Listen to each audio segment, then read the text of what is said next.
trabajar un video que se divide en dos partes que en cierta medida se pueden mencionar que están intrínsecas. En primer lugar, la acumulación originaria, tanto en Inglaterra en general y en Argentina en particular, y luego ciertas discusiones de la teoría valor-trabajo al interior de la economía clásica.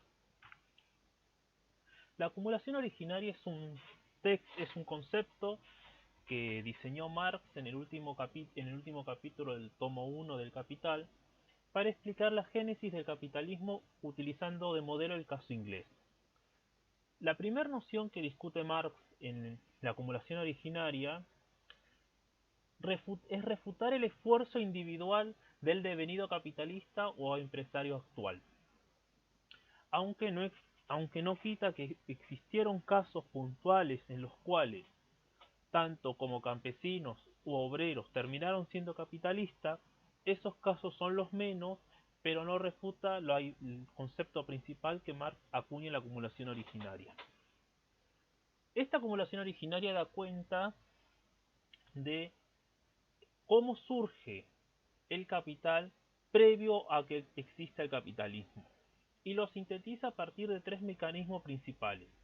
La expropiación de los pequeños propietarios agrícolas, es decir, aquellos campesinos que vivían en Inglaterra y tenían posesión directa de los medios de producción y el acercamiento de las tierras comunales, es decir, esas tierras que no eran eran públicas en el sentido de acceso irrestricto para las comunidades, y en tercer lugar, aquellas expropiaciones no solamente a los pequeños propietarios agrícolas, sino a ciertos sectores que eran contrarios a los intereses de la clase dominante que se estaba forjando. Ejemplo, la Iglesia. La política de los estados mercantilistas como segundo lugar, que implican el rol determinante que tuvo el comercio para sustentar esa acumulación primitiva u originaria. Y la expansión colonial y la acumulación de capital a través de la vía comercial. Es decir, ¿cuál fue el rol que tuvo el capital comercial en los orígenes de los procesos de intercambio con la incorporación de un vasto territorio que posteriormente fue conocido como América a la dinámica que se estaba gestando? Estos mecanismos Marx lo diseña para el caso inglés. Ahora la pregunta que surge es si en Argentina se pueden aplicar dichos conceptos o dicha teoría. Por consiguiente, podemos mencionar que si bien estos mecanismos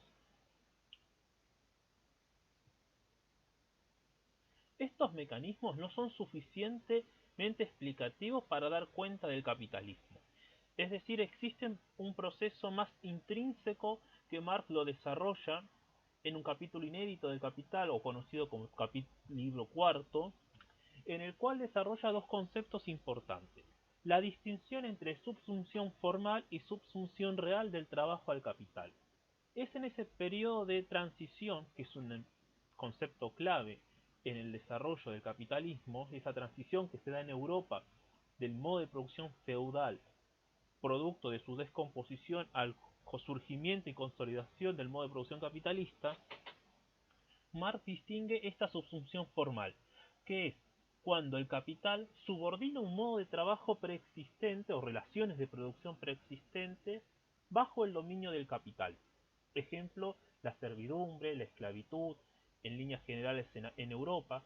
En América, ciertas condiciones de trabajo como ser el lamita y el llanocomazgo, a la subsunción real.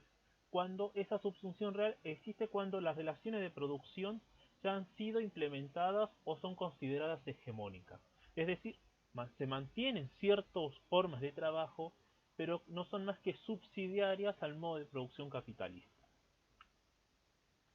El debate entre América, si fue en sus orígenes capitalista o feudalista, se terminó de desarrollar o tuvo su auge y declive entre fines de la década del 60 y principios de la década del 70. Esta discusión teórica entre economistas, filósofos, políticos e historiadores da cuenta sobre si América en sus orígenes fue o feudalista o capitalista. Existen dos visiones encontradas en relación a cada discurso, Pero para sintetizar, lo que se desarrolló posterior fue el concepto de modo de producción colonial y, y relaciones económicas y sociales no consolidadas. Es decir, existe una actividad, una forma de acumulación que si bien es hegemónica, pero no es la única. Un hecho previo al momento de pensar lo que hoy es Argentina, es necesario rescatar un proceso que tuvo vital importancia en la historia de lo que hoy es nuestro país, las invasiones inglesas. Estas invasiones inglesas se dan en un proceso en el cual la expansión industrial inglesa encuentra en el mercado continental europeo una forma de colocar el excedente de mercancías, sobre todo textiles, que se estaban desarrollando en la floreante industria inglesa. Napoleón Bonaparte hace un bloqueo continental y las tropas inglesas, que eran acompañadas de compañías comerciales, deciden invadir Buenos Aires. El hecho puntual, más allá de la imagen cómica que se ve en el video, en la imagen, es que al finalizar las invasiones inglesas y replegarlo, los ingleses no se vuelven con los barcos vacíos. Es decir, esas mercancías que traían a la venta se encuentran disponibles en lo que en ese momento era el Virreinato del Río de la Plata. Alperín Dongui rescata edictos de los cabildos bastante interesantes en relación a los castigos que se iba a encomendar a aquellas personas que se las encontrase negociando o vendiendo estas mercancías. Hago un spoiler del final, no se castigó a nadie por estas mercancías. De hecho, se tiene registro que llegaron a lo que fue Potosí y el valle fértil de Cochabamba. Cuando uno piensa Argentina, lo primero que se le viene a la mente es la Revolución de Mayo, en 1810. Esa Revolución de Mayo tiene un carácter histórico-político en determinar cuál es el aspecto esencial de ella. Si fue una revolución burguesa en las cuales esa protoburguesía naciente y en síntomas de expansión se hace del poder del Estado para sustentar su poder, o si tiene un carácter de libertad colonial, etc. Esta discusión, si bien es amplia, se va a partir de la consideración que la Revolución de Mayo es una revolución burguesa, cuyo cuerpo de patricios era el fuerte impacto político y militar en lo que hoy es la ciudad de Buenos Aires, estaba dirigida e integrada por los hacendados, con una fuerte articulación económica de las clases subalternas urbanas. Para lo que hoy es Buenos Aires, en ese momento, la ciudad de Buenos Aires tenía una fuerte población urbana, por lo tanto no producían en el campo, y lo que era la campaña, lo que eran las afueras de las ciudades. Si uno rescata y analiza los escritos de Beites y Belgrano, nos vamos a encontrar que estos hacendados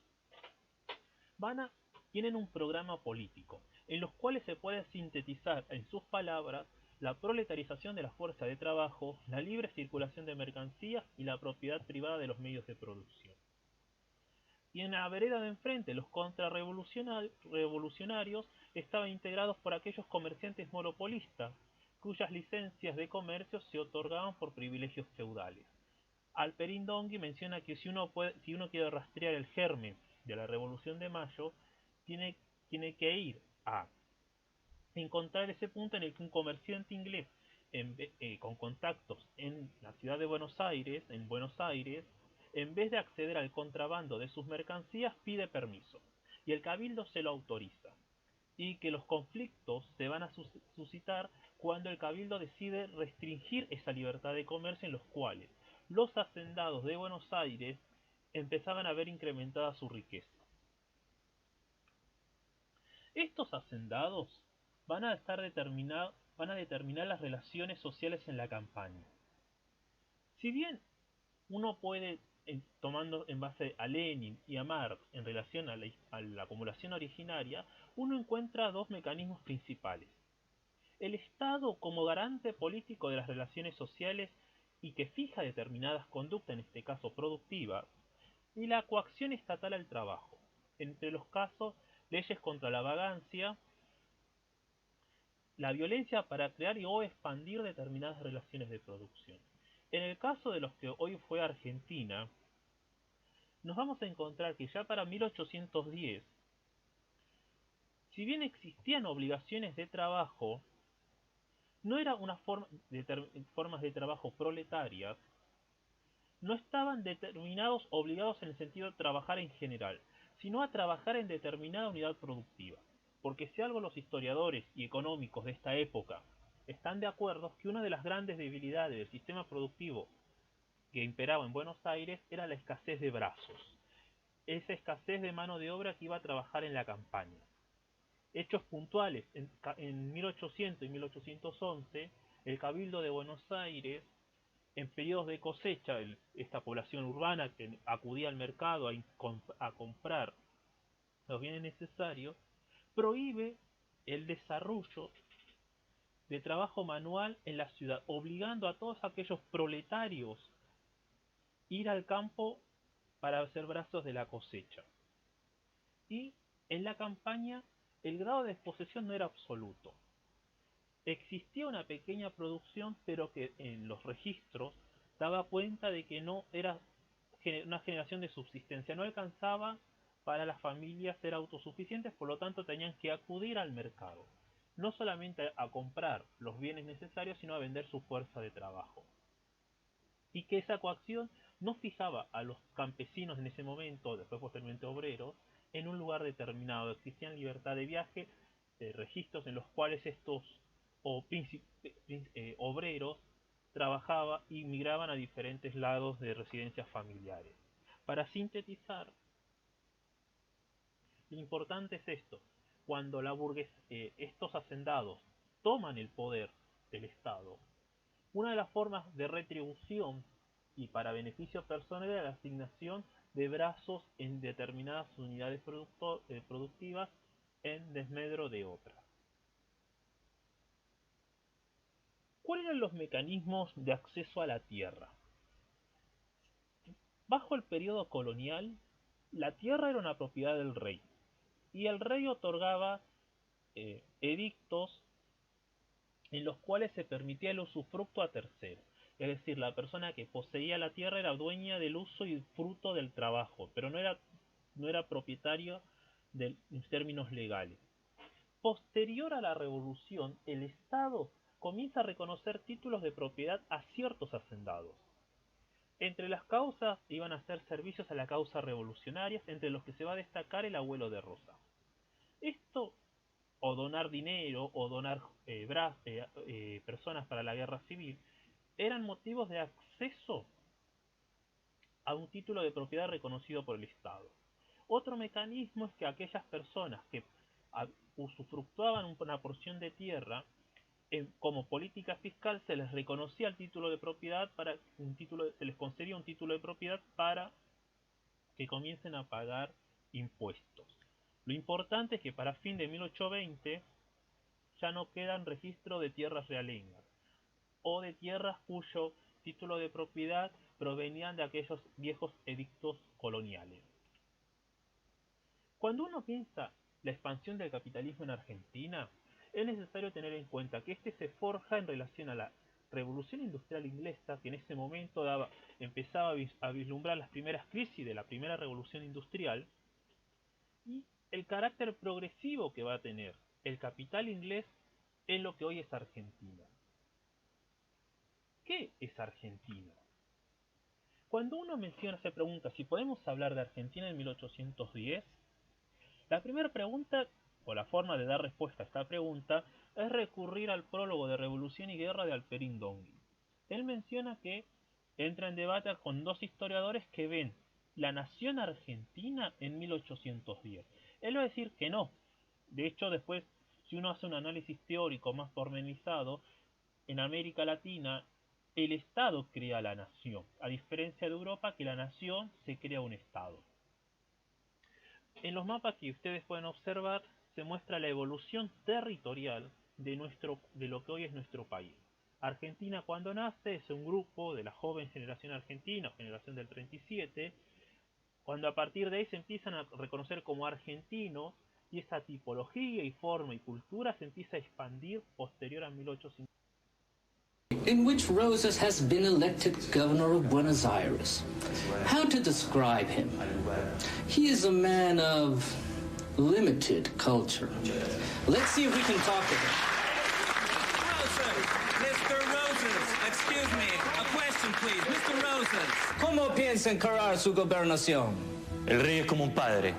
Amar, gobernar, castigar y recompensar. Es todo lo que debe hacer. Van a pensar. Dorrego, Quiroga y otros tantos, todos asesinados por los unitarios. Pero ni esto ha de ser bastante para los hombres de las luces y de los principios. Se deposita toda la suma del poder público en la persona del brigadier general don Juan Manuel de Rosas.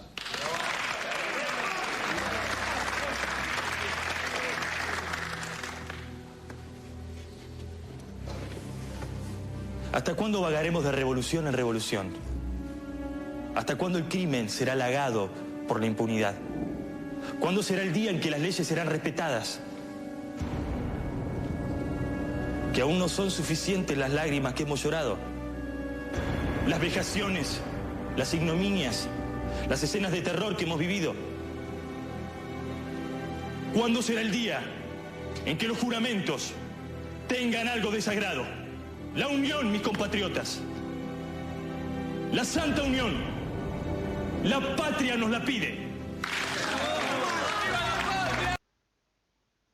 La respuesta a esta pregunta es necesario mencionar hechos puntuales que suscitaron en el video. Rosas lo que hace a través de su gobernación en la provincia de Buenos Aires es consolidar y expandir ciertas relaciones de producción. Esas relaciones de producción son las típicamente capitalistas. A través de diversos mecanismos elimina no solamente a sus competidores políticos que buscaban otra forma de desarrollo, sino que sienta las bases del poder de lo que va a ser Argentina hasta la actualidad. El poder o la capacidad del sector agrícola ganadero de generar la principal riqueza de nuestro país.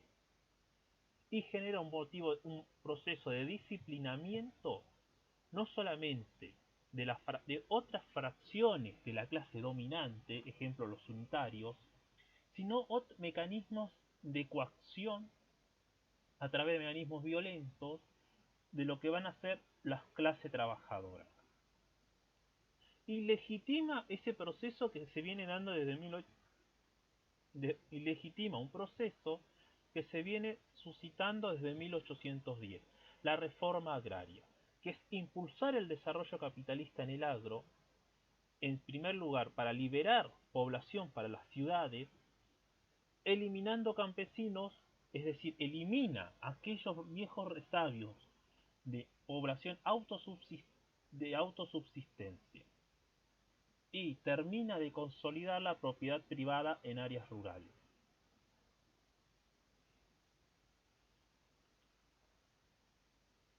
Como síntesis,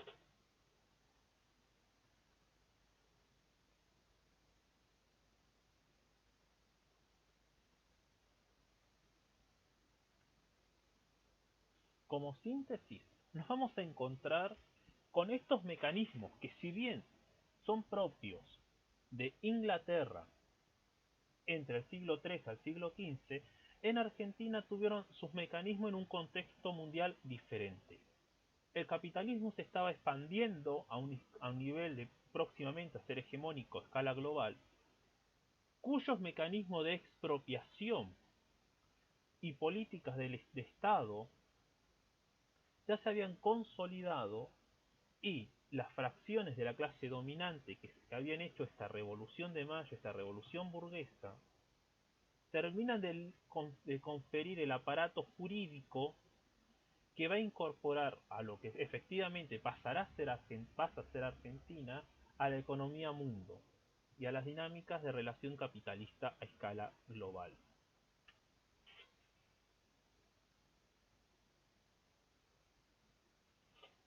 La teoría valor-trabajo, que fue formulada en sus orígenes por Adam Smith en La riqueza de las naciones, va a partir de una discusión en relación a dos escuelas de recomendación de política económica con las cuales va a discutir el origen de la riqueza. Para Adam Smith, el origen de la riqueza no va a estar determinado ni en la circulación, como los mercantilistas, ni en la productividad ni producción de la tierra, sino va a estar determinada en el trabajo humano. Esta teoría va a dar cuenta de la teoría del valor. ¿Cómo vamos a definir valor? En primer lugar, valor es un término polisémico porque de acuerdo a la inclinación que uno forma parte va a tener un significado. Riesnik define el valor como la forma social del producto del trabajo, ese resultado que va a tener el trabajo humano en un determinado contexto de relaciones de producción, que bajo el capítulo comandado, esta definición desarrollada por Smith implica el trabajo que uno puede adquirir a partir del intercambio de una mercancía, a través de la mediación que se realiza. El trabajo incorporado es el trabajo que ya posee esa mercancía, que fue el requerido para la producción final.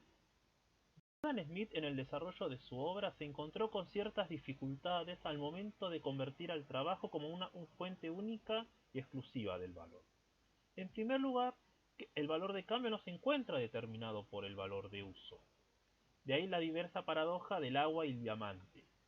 En segundo lugar, la noción de trabajo comandado, cuando se refiere al trabajo directo o indirecto que una persona puede adquirir.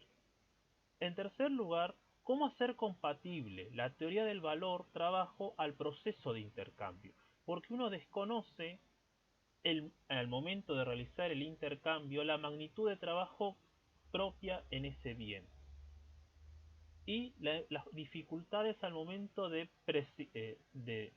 precisar con exactitud la cantidad de trabajo. Nos vamos a encontrar que en su método, como todo positivista de la época, realiza ciertas apreciaciones. En primer lugar, él parte de lo que se conoce al siglo XX como el refutucianismo y posteriormente el método de Popper, que va a postular que postula que axiomáticamente que toda teoría es válida.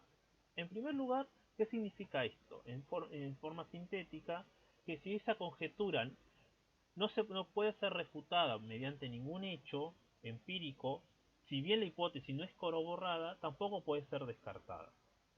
Aplica este método a los puntos conflictivos heredados por Smith.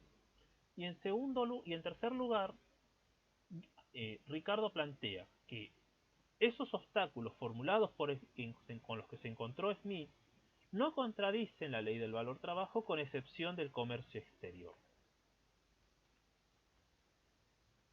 Ricardo va a mantener estas nociones de valor de uso y valor de cambio con una salvedad, que va a decir que la teoría de valor-trabajo se corresponde con aquellos bienes en el momento del valor de cambio, en aquellos bienes que son reproducibles fácilmente. Y va a dar por descontado aquellos bienes que poseen cualidades excepcionales e irreproducibles.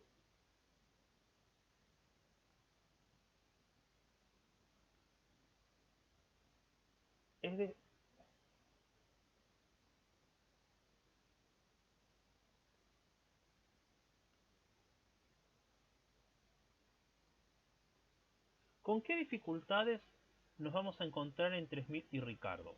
En primer lugar, la medida invariable.